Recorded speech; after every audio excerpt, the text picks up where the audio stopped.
Hey, this is Steve with Guitar Center. We're at NAMM 2016 at the PRS Guitars booth with Brian, and we're going to check out the new SE acoustic guitars. We've got the A15AL, which is the Alex Lifeson model, and the A10E, which have both been out. They came out in 2015. Just late last year, new to this NAMM show, are the A20E and the A30E. So what it basically gives you is all your most common tone wood options, starting with the A10E, which is an all mahogany, back, front, and sides. The A20E is mahogany back, spruce top, much more traditional, tone wood combination. And then you have the A30E, which is rosewood back with a spruce top. The A30E also has ebony fingerboard and bridge, where these are rosewood. Outside of that, they all share the same Angelus body shape.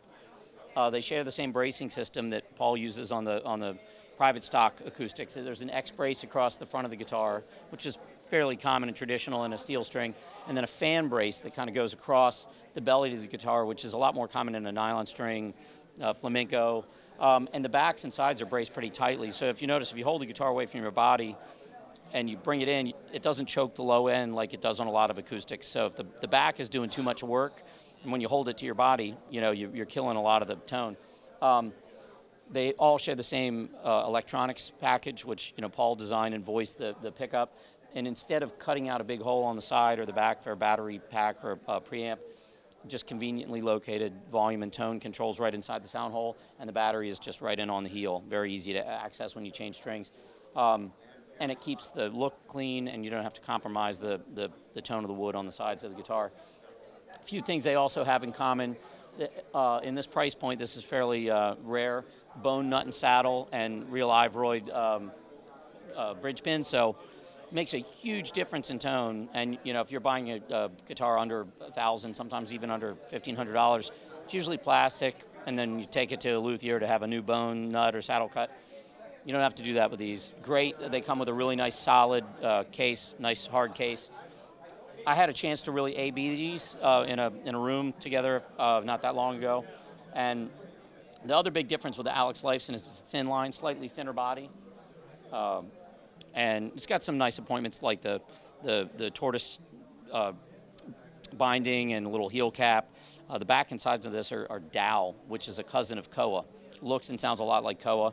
It has a nice little dowel rosette. Some very nice appointments. Even though it's a thin line body, still a lot of low end, very balanced tone.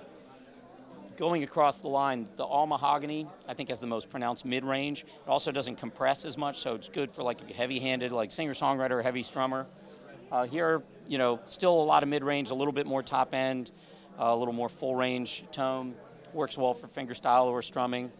Here, I think the rosewood probably compresses the most when you dig in really hard, which can be nice if you like that. It really depends on the player, but definitely the most low end and the sweetest top end to me. A little more subtle in the mid-range, but this is my favorite out of the line. They all sound good, but I tend to favor rosewood guitars anyway. But again, no matter whatever tone wood combinations you like, there's now something in the Angelus SE line for you.